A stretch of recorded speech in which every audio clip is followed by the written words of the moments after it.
بسم الله الرحمن الرحيم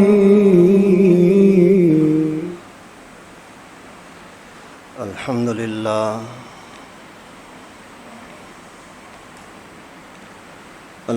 لله نحمده ونصلي ونسلم على رسوله الكريم أما بعد فأعوذ بالله من الشيطان الرجيم بسم الله الرحمن الرحيم ألم تر إلى الذي حاج إبراهيم في ربه أن آتاه الله الملك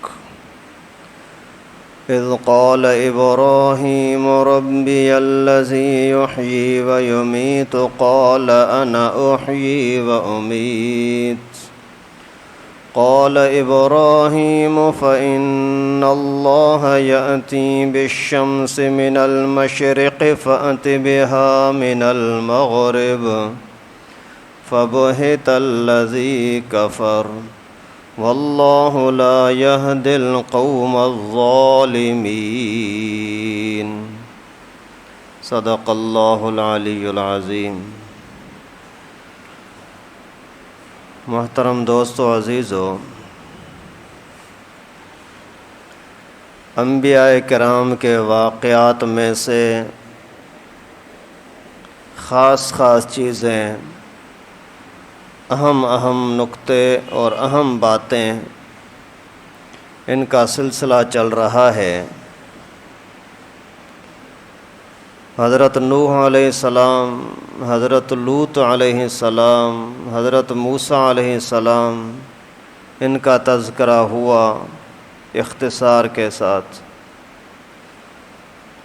اور قوم عاد کا، قوم سمود، حضرت صالح، حضرت ہود علیہم السلام، ان کا تذکرہ بھی آپ کے سامنے اللہ کے فضل و کرم سے کیا کہ اللہ کے نبی نے ان کے سامنے کیا بات رکھی، لوگوں نے بدلے کے اندر ریئیکشن کیا دکھلایا، پھر اللہ تعالیٰ کی طرف سے ان کے ساتھ کیا برتاؤ ہوا، ماننے والوں کو کس انداز سے اللہ تعالیٰ نے بچا لیا، نہ ماننے والوں کو اللہ تعالیٰ نے کس طریقے سے تباہ و برباد کیا۔ ابھی جو آیت کریمہ میں نے تلاوت کی، اس میں اللہ رب العالمین نے حضرت ابراہیم علیہ السلام کا تذکرہ کیا، اور ان کا جس کے ساتھ مقابلہ تھا، مقابلے کے اندر جو شخص آیا اس کا تذکرہ، حضرت ابراہیم نے اس کے سامنے کیا بات رکھی اور اس نے پھر کیا برتاؤ کیا، پھر اللہ تعالیٰ کی طرف سے کیا پکڑ ہوئی، ان کے بارے میں چند باتیں آپ کے سامنے رکھنا چاہتا ہوں۔ اللہ تعالیٰ سے دعا ہے کہ اللہ پاک ہم سب کو انبیاء کرام کے واقعات سے ملنے والے سبق جو ملے اس سے نصیحت حاصل کرنے کی توفیق نصیب فرمائے۔ عزیزان گرامی، اللہ تعالیٰ کے انبیاء کرام میں سے بڑے جو انبیاء کرام ہیں، نبی ہیں، اولو العزم جو رسول ہیں، ان میں سے حضرت ابراہیم بھی ہے۔ حضرت ابراہیم علیہ السلام کی ولادت اور پیدائش اس جگہ پر ہوئی جہاں ایمان کا، اسلام کا، اللہ کی عبادت کا نام و نشان ہی ختم ہو گیا تھا۔ سارے لوگ غیر اللہ کی عبادت میں لگے ہوئے تھے، اور دنیا کا اس زمانے کا سپر پاور ایک بادشاہ تھا جس کا نام تھا نمرود۔ اسی کی حکومت میں اسی کے خاص جو وزیر مشیر ہیں، انہی کے گھرانے کے اندر اللہ تعالیٰ نے حضرت ابراہیم کو پیدا فرمایا۔ دیکھیں، اللہ تعالیٰ کسی کا محتاج نہیں ہے، جو چاہیں کر سکتے ہیں۔ کہاں نمرود کی حکومت کہ کوئی اس کے خلاف بولنا تو چھوڑو، سوچنا بھی گوارا نہیں کرتا،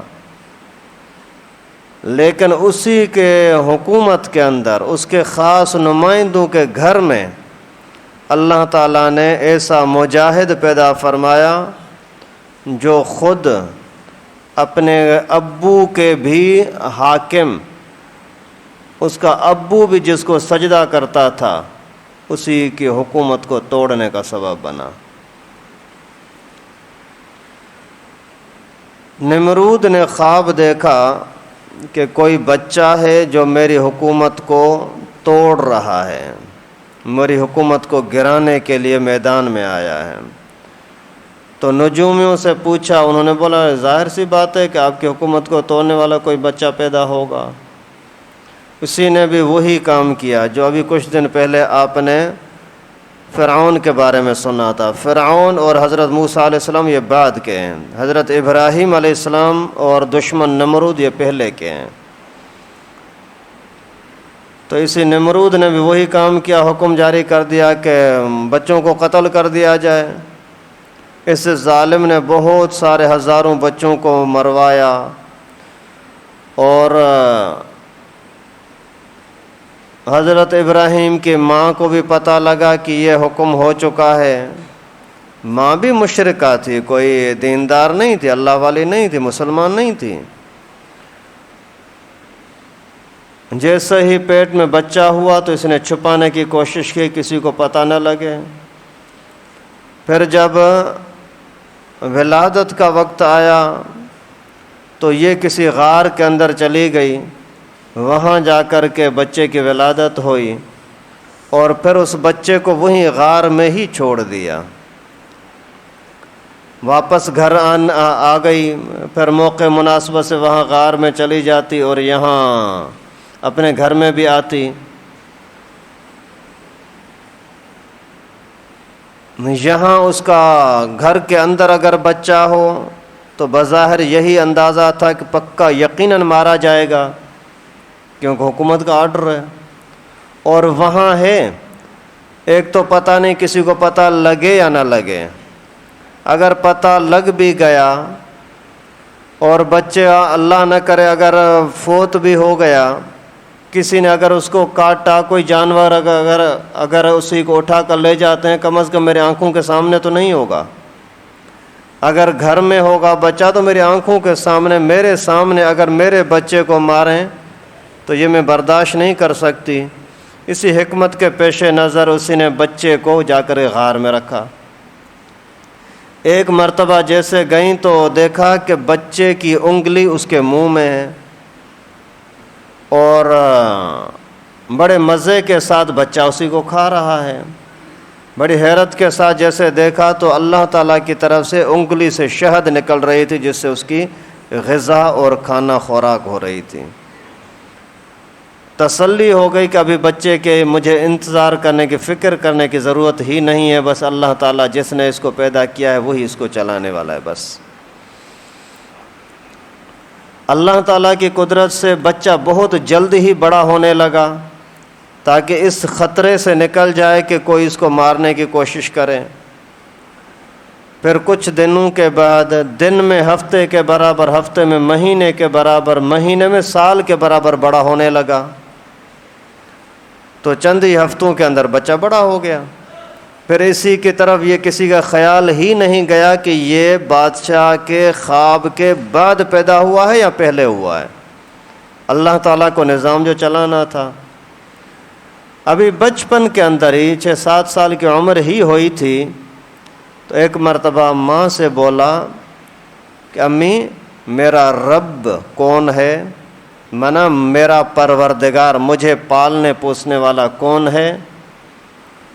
تو ماں پہلے تو حیرت کے ساتھ سوچنے لگی کہ اس بچے نے ایسا سوال کیا کہ آج تک کبھی ہم نے ایسا سوال سنا ہی نہیں ہے۔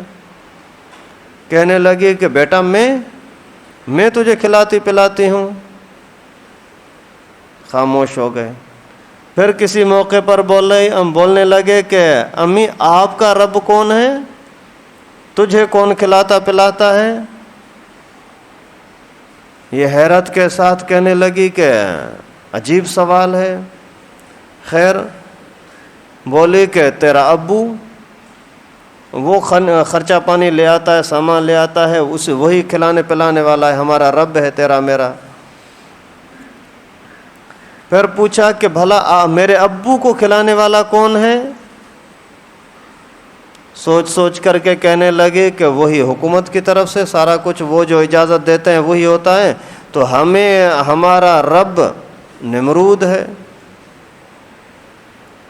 بچے نے پوچھا کہ امی نمرود کا رب کون ہے؟ ابھی حیران ہو گئی، سارے لوگ تو نمرود کو سجدہ کرتے تھے نا، اللہ تعالیٰ کی طرف تو کسی کا ذہن ہی نہیں ہے۔ آخر اسی نے پھر بچے کو روک دیا، ایسا نہیں سوچا کرو، ایسا نہیں بولا کرو، بس وہی ہمارا رب ہے نا، کیونکہ اس زمانے میں بھی تصور یہی تھا کہ ہمارے حاکم کے خلاف بولنے کی اجازت نہیں ہے۔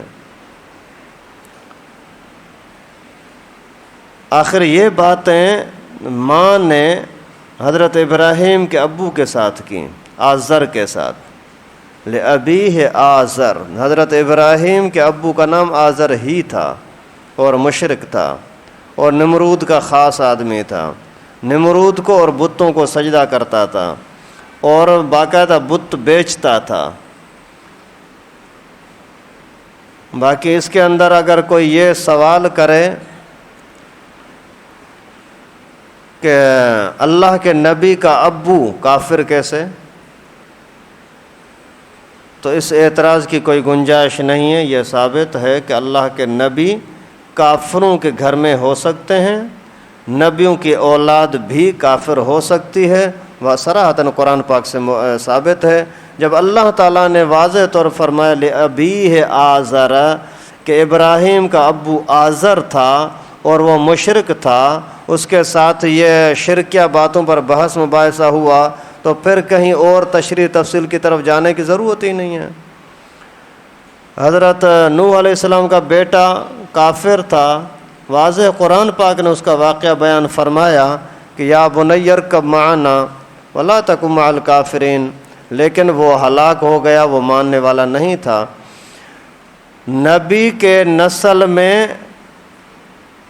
بے حیائی نہیں ہوتی کہ نسل خراب ہو جائے،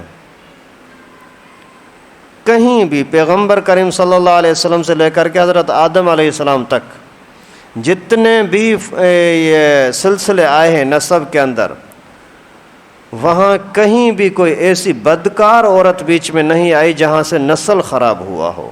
اللہ تعالیٰ نے اپنے نبیوں کے نسل کو پاک رکھا ہے۔ تو ابو کو بتا دیا کہ بیٹا ایسی ایسی باتیں کر رہا ہے۔ اب ان کے دل میں بات آ گئی، یہ سمجھ گئے کہ شاید نمرود نے جو خواب دیکھا تھا کہ اس کی حکومت ٹوٹے گی، وہ توڑنے والا یہی بچہ ہوگا۔ لیکن وہ ماں باپ سوچتے ہیں ایک تو بچے کی محبت، دوسرا پھر حکومت کا خوف، اس وجہ سے وہ اس بات کو چھپانے لگے۔ آخر کچھ ہی دن گزر گئے تو بیٹا حضرت ابراہیم ایک پیارے انداز کے ساتھ دلیلوں کے ذریعے سے ان کو سمجھانا چاہ رہے تھے کہ دنیا کا نظام چلانے والا کون ہے۔ بیٹھے تھے گھر کے لوگ اور چمکتا ستارہ نظر آیا تو کہنے لگے کہ ھذا ربی، یہ میرا اللہ ہے۔ یہ سوچنے لگے کہ یہ کیسی باتیں کر رہا ہے۔ فلما افل، جب وہ ستارہ کسی ٹائم پر غائب ہو گیا، چھپ گیا، تو انہوں نے فرمایا کہ نہیں، چھپنے والا، ڈوبنے والا، خود ہی اپنے آپ کو جو نہیں بچا سکتا وہ رب نہیں ہو سکتا۔ نظر پڑی چاند پر، کہنے لگے کہ یہ میرا رب ہے۔ چاند ڈوب گیا، غروب ہو گیا، فرمایا نہیں، غروب ہونے والا تو خدا نہیں ہو سکتا۔ سورج کو دیکھا تو پھر کہنے لگے کہ یہ میرا رب ہے۔ ابھی ان کو کوئی شبہ نہیں تھا کہ یہ میرا رب ہے یا نہیں ہے، دوسروں کے عقیدہ بنا رہے تھے۔ جو اپنے آپ کو نہیں بچا سکتے وہ دوسروں کو کیا بچائیں گے؟ جو اپنی حفاظت نہیں کر سکتے وہ دوسروں کو کیا حفاظت کریں گے؟ جو خود اپنے آپ کو کی ضرورتوں کو پورا نہیں کر سکتے وہ تمہیں رزق روزی کیا دیں گے؟ عقیدہ بنا رہے تھے۔ آخر اس طرح سے معاملہ چلتا رہا۔ جب نمرود کو پتہ لگا کہ ایک بچہ ہے اور میرے خلیفے، میرے ہی یہ پارلیمنٹ کا بندہ ہے آزر، اسی کا بیٹا وہ ایسی باتیں کرتا ہے، حکم دیا کہ اس کو میرے پاس بلاؤ۔ حضرت ابراہیم علیہ السلام کو لوگوں نے بہت سمجھایا کہ بھائی وہ بڑا طاقتور بادشاہ ہے، ہم سب کا خدا ہے، ہمیں چلانے والا ہے، آپ کیسی اس بات میں اسی کی مخالفت نہ کرنا، ورنہ تیرے ماں کو مار دے گا، تیرے ابو کو مار دے گا، تجھے ذبح کر دے گا۔ بڑا خوف دلایا۔ حضرت ابراہیم علیہ السلام جیسے وہاں گئے تو اور بھی ساتھی ساتھ تھے، جیسے قریب پہنچے تو سارے سجدہ کر کے پھر آگے جا رہے ہیں، یہ سیدھا سامنے آ گیا۔ سارے لوگ حیران کہ ابھی ابراہیم کی خیر نہیں ہے، ابھی اس کو پکڑا جائے گا، مارا جائے گا، اس نے بادشاہ کے آداب کا خیال نہیں رکھا، توہین کیے۔ حضرت ابراہیم علیہ السلام بغیر کسی خوف کے بڑے اطمینان کے ساتھ سامنے آئے، بات چیت ہوئی۔ سجدہ کیوں نہیں کیا؟ سجدہ تو صرف اللہ کو کیا جاتا ہے، بس۔ کون ہے اللہ؟ ربی الذی یحیی و یمیت، اللہ وہ ہے جو زندگی اور موت کا مالک ہے۔ اس کو سمجھایا میٹھے انداز میں کہ تیرے دل میں کتنی بھی نفرت ہے، کتنا بھی غصے میں بھرا ہے، کتنا بھی تکبر میں ڈوبا ہے، لیکن مجھے مار نہیں سکتا۔ موت و حیات کا مالک اللہ ہے، تو نہیں ہے۔ لیکن وہ بے وقوف سمجھا نہیں۔ ابھی جیسے ہی یہ باتیں ہوئیں تو شور ہو گیا، ایک نوجوان لڑکا 16 سال کا ابراہیم، اور وہ نمرود کے مقابلے میں آ گیا۔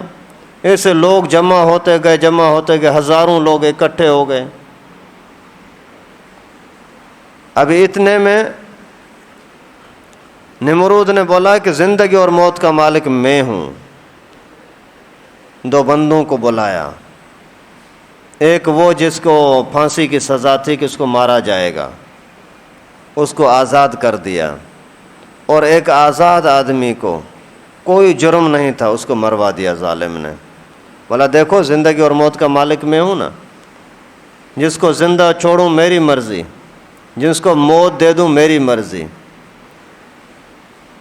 اسی بات کو اللہ تعالیٰ نے اسی آیت کریمہ میں بیان فرمایا، الم تر الی الذی حاج ابراہیم فی ربہ ان آتاہ اللہ الملک۔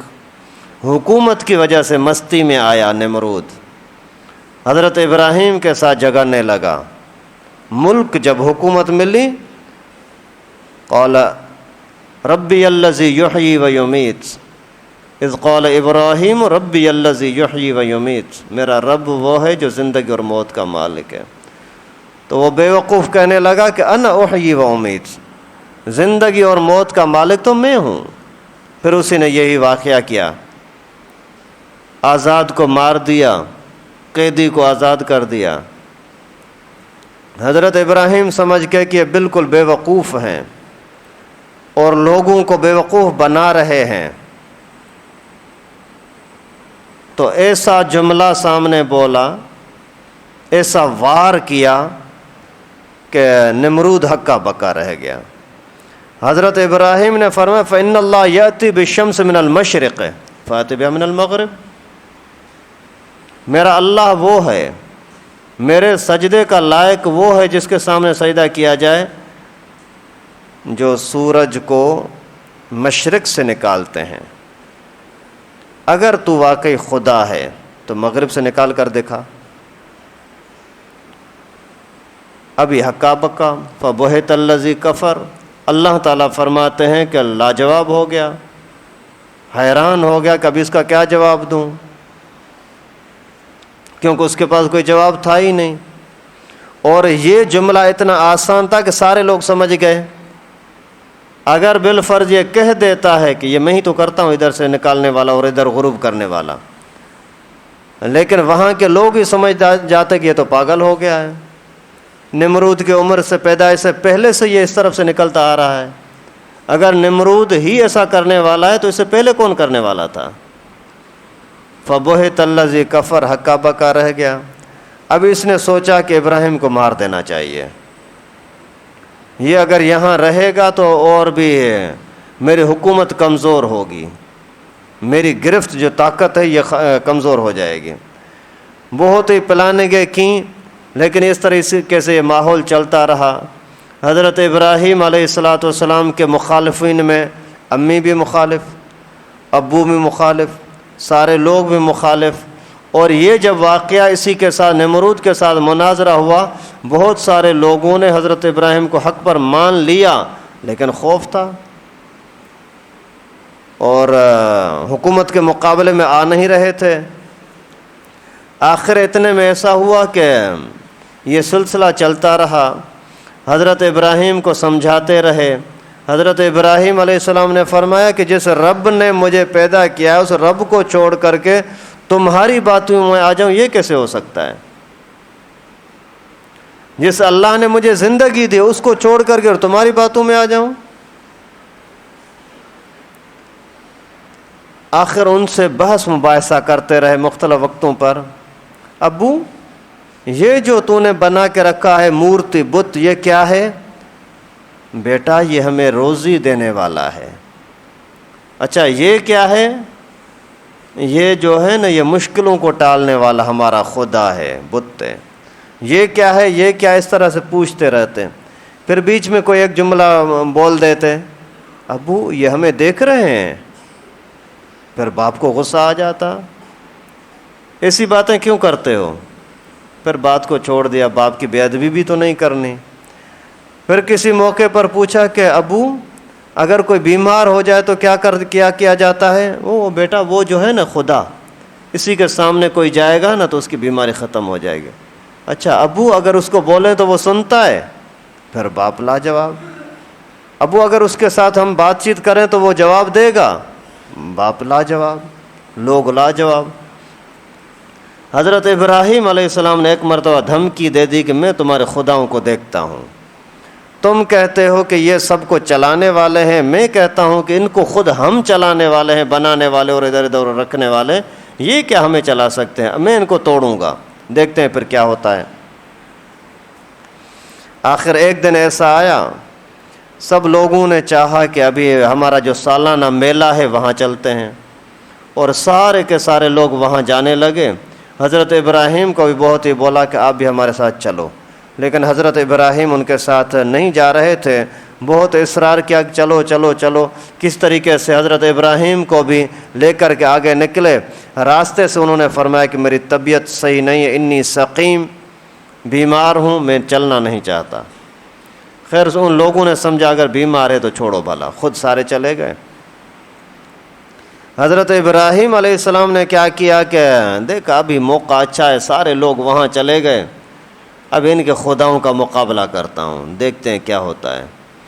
گئے، جا کر کے ایک بہت بڑا کلہاڑا اٹھایا اور بہت عالی شان قسم کا انتہائی مہنگا انہوں نے ایک بڑا ہال بنایا ہوا تھا، اس کے اندر ان کے خدا پڑے ہوئے تھے، اتنا بڑا کہ ہزاروں لوگ آ کر کے وہاں اپنے خداؤں کے سامنے سجدہ کر سکیں۔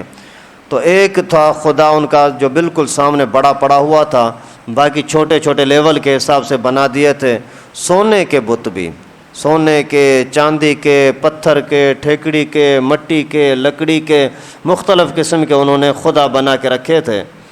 حضرت ابراہیم علیہ السلام اندر آئے، آ کر کے ان بتوں سے بات کرنے لگے، کیا حال احوال ہے؟ تم روزی پہنچاتے ہو، تم مشکل کشا ہو، تم حالات کو اس دنیا کو چلا رہے ہو، کوئی جواب ہی نہیں آ رہا۔ اچھا تمہارا میں حساب کرتا ہوں۔ کلہاڑا اٹھا کر کے اور لگانا شروع کیا، لگاتے لگاتے جو سینکڑوں بت پڑے ہوئے تھے سب کو توڑ کر کے ٹکڑے ٹکڑے کر دیا،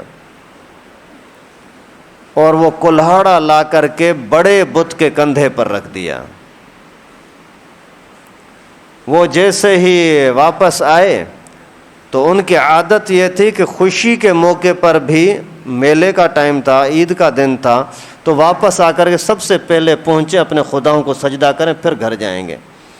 جیسے یہاں پہنچے ایک بندہ اندر جیسے داخل ہو، ارے ہمارے خدا ٹوٹے ہوئے، چیخنے لگے، رونے لگے، باقاعدہ جیسے کوئی قیامت آ گئی، ساروں کے سب کے اندر کوہرام مچ گیا، یہ کیا؟ بات نمرود تک گئی۔ سارے لوگ حیران یہ کس نے کیا ہوگا؟ بولا کہ ابراہیم ہے جو ایسی باتیں کرتا ہے، پکڑ کر لاؤ ابراہیم کو میرے سامنے، کون ہوتا ہے یہ؟ حضرت ابراہیم علیہ الصلوۃ والسلام کو وہاں لایا گیا، باقاعدہ ایک مجرم کے حیثیت سے سامنے پیش کیا۔ حضرت ابراہیم نے ان سے فرمایا کہ بل فعل من فعل بہذا بآلہتنا، ہمارے خداؤں کے ساتھ یہ کس نے کیا ہے؟ حضرت ابراہیم نے فرمایا بل فعل کبیرہم ھذا فاسألوا۔ ابھی اسی کے تفسیر کو سمجھنے کے لیے بیچ کے اندر ایک وقفہ ہے جو لوگ پڑھتے نہیں ہیں، پھر معنی تبدیل ہو جاتی ہے۔ بل فعل یہاں وقفہ ہے، کبیرہم ھذا فاسألوا، بڑا یہ ہے اس سے پوچھو، لیکن اگر ساتھ پڑھیں گے، وقفہ نہیں کریں گے تو معنی بن جاتی ہے بل فعلہ کبیرہم، ان کے بڑے نے کیا ہے، یہ تو جھوٹ ہے۔ معنی یہ ہے کہ بل فعلہ، جس کو کرنا تھا اس نے کر لیا، کبیرہم ھذا فاسألوا، بڑا یہ ہے اسے پوچھو نا کس نے کیا ہے۔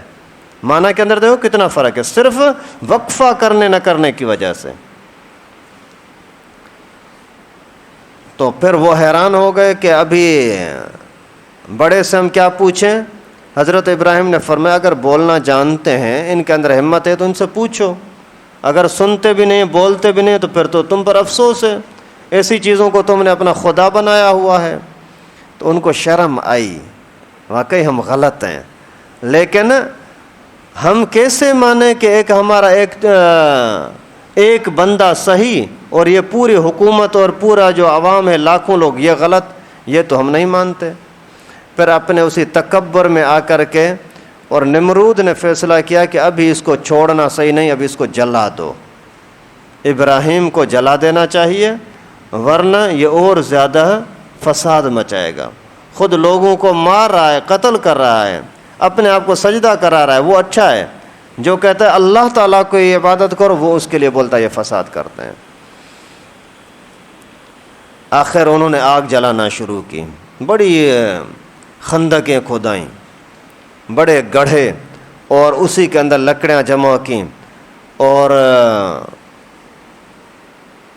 سارے لوگ اس کام کو عبادت سمجھنے لگے۔ اگر کسی کو بیماری ہوتی تو وہ کہتے کہ میں منت مانتا ہوں کہ اگر میں بیماری سے ٹھیک ہو گیا تو ابراہیم کو آگ میں جلانے کے لیے اتنی لکڑیاں میں بھی ڈالوں گا۔ اتنا کفر اور شرک، یہ اللہ کے نبی کے لیے وہ سوچ رہے ہیں۔ آخر انہوں نے ٹائم طے کیا کہ فلاں وقت میں سارے لوگ سامنے آ جائیں، پھر ان کے سامنے ابراہیم کو آگ میں جلایا جائے گا۔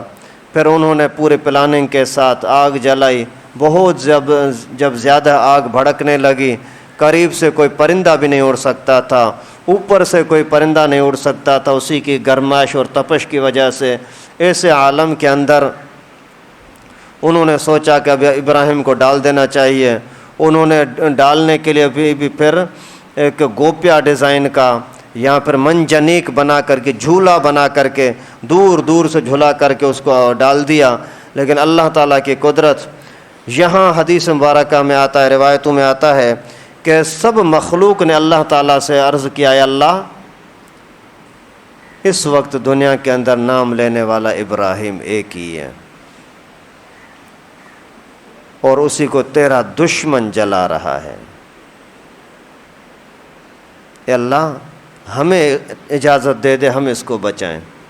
جانوروں نے یہ درخواست کی، زمین نے درخواست کی، آسمان نے درخواست کی، فرشتوں نے درخواست کی، اللہ ہمیں اجازت دے دے۔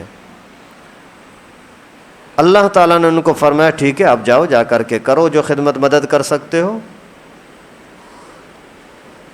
تو حضرت ابراہیم کے پاس بہت ساری چیزیں آئیں، خود حضرت جبرائیل بھی آیا کہ ہم آپ کی مدد کرنا چاہتے ہیں۔ حضرت ابراہیم علیہ السلام نے فرمایا کہ حسبی اللہ و نعم الوکیل، جو رات کو میں نے آپ کو سمجھایا تھا، مجبوری کے ٹائم پر، پریشانی کے عالم میں آپ بولو حسبنا اللہ یا حسبی اللہ، ایک ہی بات ہے، و نعم الوکیل، میرے لیے اللہ ہی کافی ہے۔ پھر سوائے گرگٹ کے اور سب نے افسوس کیا کہ ایسا کیوں ہو رہا ہے. گرگٹ اسی کو پھونک رہا تھا. اور یہ جو چھپکلی ہمارے گھروں کے اندر دوڑتی ہے نا، یہ بھی گرگٹ ہی کا قسم ہے. اس وجہ سے چھپکلی کو بھی مارنے کا حکم ہے، گرگٹ کو بھی مارنے کا حکم ہے. حضرت ابراہیم علیہ السلام کو جیسے وہاں ڈال دیا گیا، 40-50 دن تک وہاں رہے، لیکن اللہ تعالیٰ نے اور کسی کو حکم نہیں کیا کہ تو ہی اس کو بچا کر کے باہر لے آ. حکم ہی آگ کو کر دیا. قلنا یا نار کونی بردم و سلامن علی ابراہیم، اے آگ تیرا کام ہے ٹھنڈا ہو جانا. تیرے اندر یہ جرت نہیں ہونی چاہیے کہ میرے نبی کو کوئی تکلیف ملے. جیسے وہاں پہنچے تو ان ظالموں نے جو کپڑے اتارے تھے تو اللہ تعالیٰ نے جنت کے کپڑے وہیں پہنا دیے. اور حضرت ابراہیم علیہ السلام بعد میں فرماتے تھے جتنا مجھے مزہ زندگی بھر ان دنوں میں ہوا تھا جو آگ کے اندر تھا، اتنا مزہ کبھی بھی مجھے زندگی میں ملا نہیں ہے. کیونکہ وہاں کھانا خوراک جنت کا آ رہا تھا، لباس جنت کا پہنا تھا، آگ کے اندر اللہ تعالیٰ نے بچایا ہوا تھا. جب اللہ تعالیٰ نے چاہا اور آگ بھی بجھ گئی، آگ جل رہی بھڑک رہی ہے، لیکن حضرت ابراہیم کو اثر نہیں کر رہی تھی. وہ باہر سے خوش تھے کبھی جل گیا ہوگا، ختم ہو گیا ہوگا. جب آگ ختم ہوئی تو حضرت ابراہیم علیہ السلام جیسے باہر نکلے تو پوری راک کو انگارے، لیکن حضرت ابراہیم کو کچھ ہوا ہی نہیں ہے.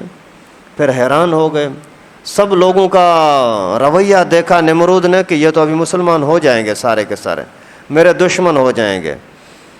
پھر بھی انہوں نے چالیں چلے کہ یہ تو بڑا جادوگر ہے، اس جادو کے اندر کامیاب ہو گیا. پھر دیکھتے ہیں کوئی اور پلاننگ اس کے لیے کرتے ہیں، لیکن حضرت ابراہیم علیہ السلام وہی روب تاب کے ساتھ سامنے آ گیا، نمرود میں تیرا خیر خواہ ہوں، مسلمان ہو جائے، اس میں تیرے لیے بھلائی ہے. ابھی بھی بادشاہی ہے، بعد میں بادشاہی رہے گی، لیکن اللہ کا مان کر کے اور اللہ کا فرمان بردار بن کر کے رہ، اس میں تیرے لیے بھلائی ہے. لیکن وہ پھر بھی مان نہیں رہا تھا. پھر حضرت ابراہیم علیہ السلام نے ان سے فرمایا کہ دیکھو آپ حد سے آگے گزر گئے، اللہ کے نبی کو آپ نے آگ میں ڈالنے تک کے لیے ہر طرح کی شرارتیں کیں. ابھی بھی اگر تم مانتے نہیں ہو تو پھر تیار ہو جاؤ مقابلے کے لیے. تو کہنے لگا کہ کیا مقابلہ کرے گا تو ہمارا؟ بولا اخلاق کے لحاظ سے تو تم شکست کھا چکے، تم مجھے کچھ کر نہ سکے. سارا زور لگانے کے باوجود میرا کچھ بال بیگا نہ کر سکے. ابھی بھی اگر نہیں مانتے ہو تو مقابلہ کرو. ٹھیک ہے، ہم مقابلے کے لیے تیار ہیں. حضرت جبرائیل علیہ السلام تشریف لائے. آ کر کے حضرت ابراہیم کو فرمایا کہ ان کو بولو 3 دن کی ان کو مہلت ہے، 3 دن کے بعد مقابلہ ہوگا. نمرود نے آ کر کے تیاری شروع کی کہ حضرت ابراہیم کا مقابلہ کرنا ہے، اللہ کے عذاب کا مقابلہ کرنا ہے. ایک دنیاوی خدا اپنے آپ کو سمجھنے والا، ایک اللہ تعالیٰ کی طرف سے حکمت اور تدبیر. اس نے لاکھوں کا لشکر اور فوج اکٹھی کی، ہر طرح سے ہتھیار سامنے، اور میدان میں آ گیا. چلو بھائی کہاں مقابلہ ہوگا؟ آپ گھروں سے باہر آؤ تو مقابلہ کرتے ہیں. اب یہ سارے سامنے آئے، نمرود بھی ساتھ ساتھ چل رہا ہے، اور باہر میدان میں آ کر کے چلانے لگے کہاں ہے ابراہیم تیرا لشکر؟ مقابلے کے لیے لوگوں کو لے آؤ، دیکھتے ہیں ابھی کون طاقتور ہے. اتنے میں اللہ تعالیٰ کی قدرت، ایک دور سے ایسا محسوس ہونے لگا کوئی بادل آ رہا ہے، اور بادل کا رخ بھی ان لوگوں کی طرف ہے. باطل کو ویسے بھی سمجھنا بہت مشکل ہوتا ہے. جیسے آج کل کے زمانے کے فتنے ہیں نا، کتنا بھی بڑے سے بڑا فتنہ ہے لوگ اس کو حق سمجھ رہے ہیں. بڑے سے بڑا فتنہ کھلم کھلا اسلام کا دشمن، دجال بھی یہی ہوگا نا. دجال کو بھی لوگ اپنا خدا مانیں گے، یہی انسان خدا مانیں گے اسی کو. اس زمانے کے اندر بھی لوگ اتنا کچھ ہونے کے باوجود کہتے تھے کہ نمرود صحیح ہے. آج کل کا بھی یہ ہمارا شیطان خان صلی اللہ علیہ وسلم نہیں پڑھ سکتا. صلی اللہ علیہ وسلم یہ کون ہے؟ ہمارے بچے کو بولو صلی اللہ علیہ وسلم، آسانی سے پڑھ لیتا ہے. پتہ نہیں یہ شیطان قادیانی پڑھتا نہیں ہے یا پڑھنا آتا نہیں ہے. صلی اللہ علیہ وسلم، صلی اللہ علیہ وسلم، صلی اللہ علیہ وسلم ہے کیا؟ کوئی اس کی معنی ہے ہی نہیں. لفظ ہے صلی اللہ علیہ وسلم، یہ کہتا ہے صلی اللہ علیہ وسلم. اور کون سی دنیا کی بے حیائی برائی ہو سکتی ہے، اسلام کی دشمنی ہو سکتی ہے جو اس ظالم کے اندر نہ ہو؟ لیکن لوگ کہتے ہیں صحیح ہے. تو وہاں بھی اتنا کچھ ہوا. حضرت ابراہیم کو آگ میں ڈالا، کہتے ہیں نمرود صحیح ہے. حضرت ابراہیم آگ سے بچ کر آ گیا، کہتے ہیں نمرود صحیح ہے. بھائی تمہارے خداؤں کو توڑ دیا، وہ اسی کو حضرت ابراہیم کو کچھ نہ کر سکے، کہتے ہیں نمرود صحیح ہے. آخر یہاں بھی جیسے وہ بادل نما کوئی چیز دیکھی تو کہتے ہیں دیکھو ہم حق پر ہیں نا، اس لیے یہ تپش کے موسم کے اندر گرمی میں ہمارے اوپر بادل آ رہا ہے. بادل ان کے اوپر آ گیا. ابھی جو غور کر کے گھور کے دیکھنے لگے، ارے یہ بادل نہیں، یہ تو مچھر ہیں. ابھی یہاں اسی نے نمرود نے نقارہ بجایا کہ ابھی آپ بھاگو یا مقابلہ کرو. ابھی مچھروں کے ساتھ مقابلہ کون کرے؟ نقارے کا بھی اثر ان کے اوپر ابھی تک ہوا ہی نہیں. مچھروں نے آ کر کے لوگوں کو گھیر لیا، پکڑ لیا. ابھی ان کا تیر کیا کرے، ان کی تلوار کیا کرے، ان کی ڈھال کیا کرے. آ کر کے مچھروں نے لوگوں کو ایسا پکڑا، ان کے فوج کو ایسا پکڑا کہ جسم کا کوئی ایک ذرہ بھی ایسا نہیں تھا جہاں کوئی مچھر نہ ہو. خون چوس لیا اور چیختے رہے، چلاتے رہے، بھاگتے رہے. کوئی ادھر بھاگ رہا ہے، کوئی ادھر بھاگ رہا ہے، لیکن مچھر سے کہاں بھاگے؟ مچھر جو ان کے ساتھ چپک گئے تو ایسا چپکے کہ ان کے پورے خون کو، گوشت کو، کھال کو کاٹ کر کے اور صرف ہڈیاں بنا دیں، اور اسی ٹائم پر پورے کا پورا لشکر تباہ ہو گیا. نمرود کو بھاگنے کا موقع ملا. جو چھوٹے شیطان تھے، جو چمچے تھے، وہ پکڑے گئے، لیکن جو ان کا بڑا تھا وہ بچ گیا. اور جیسے بھاگ کر کے اور اپنے گھر میں پہنچا، بیوی کو بتانے لگا خوف کی حالت میں کہ مچھروں نے لوگوں کو مار دیا، میرا لشکر تباہ ہو گیا، مچھروں نے تباہ کر دیا. اچھا مچھروں نے؟ کیسے مچھر ہوں گے، کتنے لوگوں کو مار دیا؟ اتنے میں کوئی مچھر سامنے نظر بھی آ گیا. تو اس نے اشارہ کیا کہ یہ نہیں ہے، اس طرح کا مچھر تھا. اشارہ کرنے لگا، وہی مچھر بیوی کے سامنے اپنے اسی حکومت کے منصب پر بیٹھا ہے، وہاں اسی کے ناک میں چلا گیا. آج کل جو آپ بولتے ہیں نا مرگھی ہو گئی ہے. مرگھی کیا ہوتا ہے؟ دماغ کے اندر ایک ذرا سا کیڑا ہوتا ہے، مچھر ہوتا ہے، جو کاٹتا ہے انسان بے ہوش ہو جاتا ہے. تو وہ بھی ایک مچھر، ذرا سا کیڑا، اس کے ناک سے جیسے ہی دماغ کی طرف گیا تو وہاں چاٹنے لگا، کاٹنے لگا. جیسے ہی کاٹتا تو اس کو درد ہوتا. ابھی لوگوں کو بول رہا ہے کہ میرے سر کی مالش کرو، میرے سر کو مکے مارو، سکون نہیں آ رہا. آخر اسی نے باقاعدہ جوتے بنوائے، اس طرح کی چیزیں کہ میرے سر کو مارو تاکہ مجھے سکون آئے. اور وہی غلام، وہی خادم جو اس کے اشاروں پر لبے کرتے تھے، وہ ابھی جوتے مار رہے ہیں. آخر ایسے تڑپتا رہا اور اسی طرح سے پٹتے تڑپ کر کے وہ بھی مرا. اللہ تعالیٰ نے اوروں کو، چھوٹے شیطانوں کو جلدی مار دیا، بڑے شیطانوں کو عبرت کے لیے رکھا کہ اچھی طرح سے ذلیل ہو جائے، دنیا کو پتہ لگ جائے کہ یہ کیسے تڑپ ذلیل ہو کر کے مر رہا ہے، پھر اس کو اوپر موت آئے. اور اسی طریقے سے وہ بھی اللہ کے فضل سے مرا. اور پھر حضرت ابراہیم علیہ الصلوۃ والسلام وہاں سے ہجرت کر کے اور شام کی طرف تشریف لے گئے. تو اللہ تعالیٰ نے اپنے دشمنوں کے ساتھ، اپنے نبیوں کے دشمنوں کے ساتھ کیا برتاؤ کیا؟ ماننے والا حضرت ابراہیم علیہ السلام، اس کو کس طریقے سے عزت کے ساتھ محفوظ رکھا. گھر کے لوگ دشمن، محلے کے لوگ دشمن، پوری حکومت دشمن، حاکم قتل کے پیچھے، اور دنیا کی ساری طاقتیں اس کو مارنے کے چکر میں. لیکن اللہ تعالیٰ نے عزت کے ساتھ محفوظ رکھا، اور مقابلے میں آنے والی بڑی سے بڑی طاقت وہ ٹوٹ گئی۔ اللہ تعالیٰ نے مروایا کس کے ذریعے سے؟ مچھر کے ذریعے سے۔ تمہارا پاور اتنا ہے، روب اتنا ہے کہ لوگوں کو مار دیتے ہو، اور مقابلہ مچھر کا بھی نہیں کر سکتا۔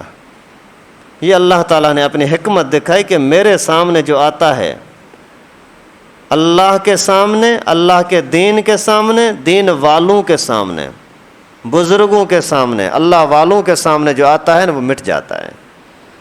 وہ نہ بچ سکتا ہے، نہ ہی اپنا روب تاب اپنے باقی رکھ سکتا ہے۔ تو ہمیں سبق ہے کہ ہم اللہ والے بنیں، اللہ والوں کے ساتھی بنیں، اللہ کے دشمن نہ بنیں، اللہ والوں کے دشمن نہ بنیں۔ ورنہ جب وہاں اس وقت میں عذاب آتا تھا تو آج بھی آ سکتا ہے۔ آج کل پورے ملک میں ڈینگی پھیلی ہوئی ہے، ملیریا پھیلی ہوئی ہے۔ ڈینگی کس کو کہتے ہیں؟ مچھروں کو نا۔ ملیریا کس کو کہتے ہیں؟ مچھروں کو نا۔ اس زمانے کے اندر اجتماعی اللہ تعالیٰ نے عذاب بھیجا تھا مچھر کا۔ آج بھی بولتے ہیں یار اس کو مچھر نے کاٹا ہے ڈینگی ہو گئی، مچھر نے کاٹا ہے اسی کو ڈینگی ہو گئی۔ تو یہی اسی طرح کی مثالیں آج بھی اللہ تعالیٰ ہمیں دکھا رہے ہیں، لیکن لوگ سمجھتے نہیں ہیں۔ اپنے آپ کو اللہ کے عذابوں سے بچانا چاہتے ہیں تو آسان طریقہ ہے اللہ تعالیٰ کے ساتھ جڑ جائیں۔ اللہ تعالیٰ کے ساتھ جڑنے کا طریقہ اللہ کا دین ہے، دین والے ہیں، علماء ہیں، نیک لوگ ہیں۔ اللہ تعالیٰ سے دعا ہے کہ اللہ پاک ہم سب کو دین کے ساتھ جڑے رہنے کی توفیق نصیب فرمائے۔ وآخر دعوانا ان الحمدللہ رب العالمین۔ لائک کریں ہمارے چینل کو، سبسکرائب کریں اور بیل آئیکن کو دبانا نہ بھولیں۔